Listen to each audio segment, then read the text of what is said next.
नमस्कार दोस्तों, मैं हूं कृति सिंह और आप देख रहे हैं हमारा YouTube channel law easy notes. Law को समझना हो गया है इजी। दोस्तों, यहां पर हम आपको लॉ को आसान भाषा में समझाने का प्रयास करते हैं। दोस्तों, टॉपिक स्टार्ट करने से पहले आप हमारे चैनल को सब्सक्राइब जरूर करें, जिससे भी आप कोई भी वीडियो मिस ना करें। तो चलिए स्टार्ट करते हैं। दोस्तों, हमारा आज का टॉपिक है शून्यकर्णी विवाह, जिसे हम इंग्लिश भाषा में वॉइडेबल मैरिज भी कहते हैं, जिसका सामान्य अर्थ होता है अमान्य या अशक्त। दोस्तों, हिंदू विवाह अधिनियम 1955 की धारा 12 में उन स्थितियों का वर्णन किया गया है जिनमें विवाह शून्यकर्णी हो जाता है। दोस्तों, एक शून्यकर्णी विवाह कानूनी रूप से बाध्यकारी और वैध होता है। यह तब तक अस्तित्व में रहता है जब तक कि सक्षम अदालत विवाह को रद्द करने का आदेश जारी नहीं करता है। जब तक कि पक्ष में से एक पक्ष विवाह की वैधता के लिए किसी और चीज का उल्लंघन नहीं करता है, तब तक इसे एक वैध विवाह माना जाता है। तो एक शून्यकर्णी विवाह के जो पक्षकार होते हैं, उनके पास विवाह से संबंधित अधिकार और कर्तव्य होते हैं, और वे कर्तव्य और दायित्व तो तब तक उनके पास रहते हैं जब तक कि अदालत एक डिक्री द्वारा विवाह का विघटन नहीं कर देती है या उस विवाह को अमान्य घोषित नहीं कर देती है। दोस्तों, विवाह को शून्यकर्णी बनाने के लिए निम्न आधार होते हैं, जिनमें से पहला आधार है व्यक्ति की नपुंसकता। दोस्तों, हिंदू विवाह अधिनियम 1955 की धारा 12 के उपखंड 1 में बताया गया है कि एक पक्षकार की नपुंसकता दूसरे पक्षकार को यह अधिकार प्रदान करती है कि वह इस आधार पर विवाह को निष्क्रियता की डिक्री प्राप्त करवा सके और इस विवाह को अमान्य घोषित करवा सके। दोस्तों, नपुंसकता स्त्री या पुरुष किसी की भी हो सकती है। नपुंसकता का तात्पर्य होता है संबंध बनाने की अक्षमता।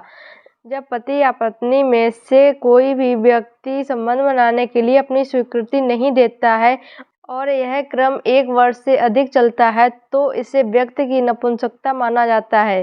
दोस्तों, एक केस हुआ था 1994 में मंजीत कौर बनाम सुरेंद्र सिंह। इस मामले में शादी के बाद पत्नी 2 हफ्ते तक अपने पति के साथ रही और इन 2 सप्ताहों के बीच वह अपने पति के साथ संबंध स्थापित नहीं कर सकी। इसमें न्यायालय ने पति की नपुंसकता मानते हुए कहा कि पत्नी को यह अधिकार है कि वह विवाह को शून्य घोषित करवा सकती है। दोस्तों, दूसरा आधार है मानसिक अस्वस्थता।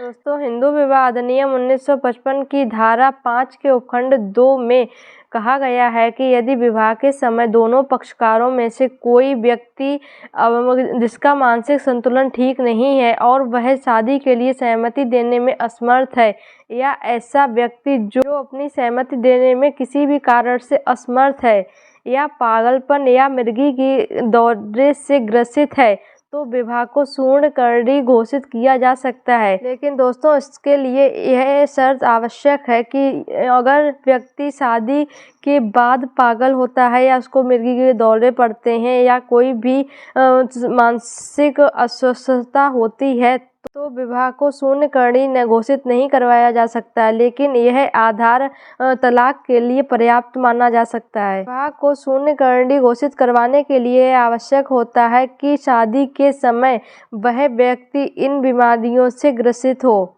दोस्तों, इसका तीसरा आधार यह है कि व्यक्ति की सहमति बल या कपट के द्वारा ली गई हो।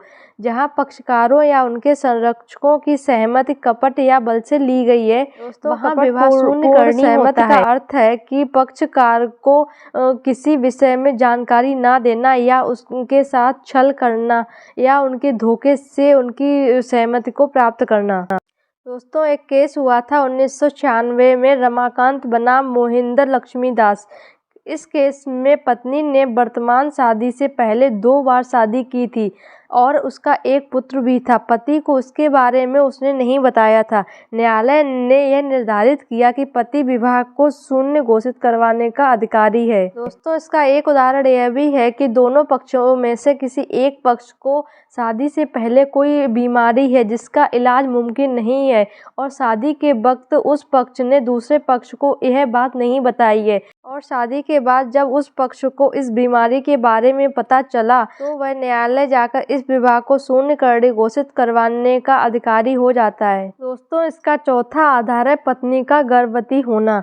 दोस्तों, हिंदू विवाह अधिनियम 1955 की धारा 12 के उपखंड 1 विवाह के चौथे पार्ट में कहा गया है कि यदि से गर्भवती थी तो वह विवाह शून्य करनी होगा, परंतु इसके लिए यह आवश्यक है कि पत्नी विवाह के समय गर्भवती हो, पत्नी किसी दूसरे अन्य व्यक्ति से गर्भवती हो और जो याचिका करता है उसको इस बात की जानकारी ना हो और प्रार्थी को यह जानकारी मिलने के बाद उसने पत्नी के साथ संबंध स्थापित न किया हो और विवाह को निरस्त करने की कार्यवाही विवाह तिथि से 1 वर्ष के भीतर प्रारंभ की गई हो।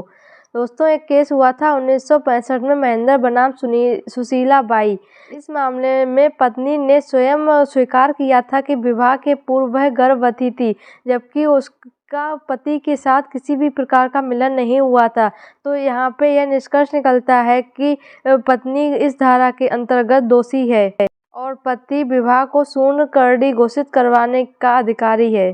दोस्तों, जब दोनों पक्षकारों में से कोई पक्षकार इन चारों आधारों में से किसी एक आधार का दोषी पाया जाता है तो दूसरा पक्षकार विवाह को शून्य करणी करवाने का अधिकारी होता है। दोस्तों, यह थी शून्य करणी विवाह से संबंधित कुछ जानकारी। आई होप दोस्तों कि आपको शून्य करणी विवाह समझ में आ गया होगा और आपको हमारी वीडियो पसंद आई होगी। ऐसी ही वीडियो को देखने के लिए और लॉ को आसान भाषा में समझने के लिए आप हमारे YouTube channel law easy notes को सब्सक्राइब करें और कमेंट में बताएं कि आपको हमारी वीडियो कैसी लगी। धन्यवाद।